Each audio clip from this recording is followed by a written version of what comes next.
Scooby-Doo, a Scooby-rific reader by Gail Herman, illustrated by Dwinda Stelser. Scooby-Doo, disappearing donuts. Rummy! Scooby-Doo rubbed his tummy and looked inside the donut store.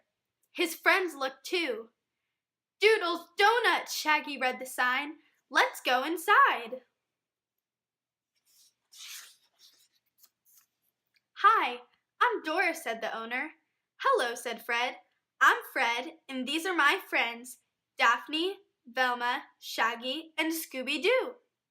We would like some donuts, said Shaggy. Rummy, Scooby-Doo said. In a flash, Shaggy and Scooby-Doo gobbled down dozens of donuts. Velma and Daphne laughed. Hey, leave some for us, Fred joked. Your dog sure loves donuts, Dory said. Just like my doggy Doodles. I guess that's why you call the shop Doodles Donuts, Velma said. A few days later, the gang came back for more donuts, but the shop looked different. Dora was packing everything up. She was closing Doodles Donuts. I have a big problem, she told the gang. Donuts have been disappearing. Dora sighed. Every night I put the donuts in a bin in the back room, and in the morning the donuts are gone.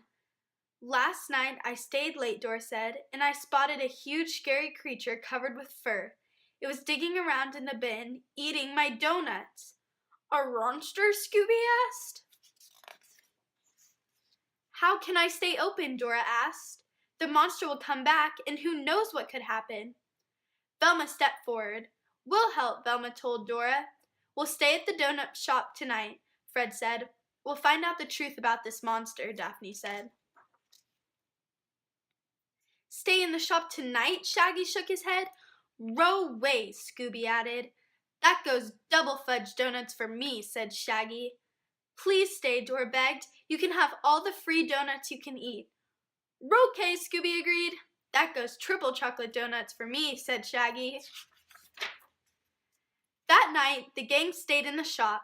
Scooby and Shaggy slurped down donut after donut. Finally, Shaggy yawned. He was tired from eating. We might as well hide now, good buddy, he told Scooby. They closed their eyes to nap.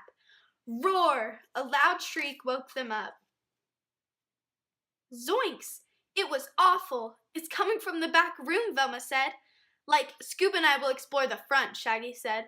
Velma, Fred, and Daphne raced to the back room. Scooby and Shaggy slipped out the front. It was dark. Shaggy could barely see. Scooby, he whispered, but Scooby was gone. Shaggy had to find the rest of the gang. He had to tell them Scooby had disappeared. Shaggy gulped. He tiptoed around the side of the building. All at once, a giant, furry monster leaped out.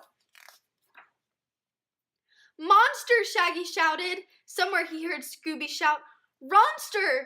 The gang rushed over. Velma turned on her flashlight. Shaggy gazed at the big furry creature. Scooby gazed at the big furry creature. Scooby, said Shaggy. Raggy, said Scooby. You each thought the other was the monster, Fred explained. It was so dark you couldn't see, Daphne said.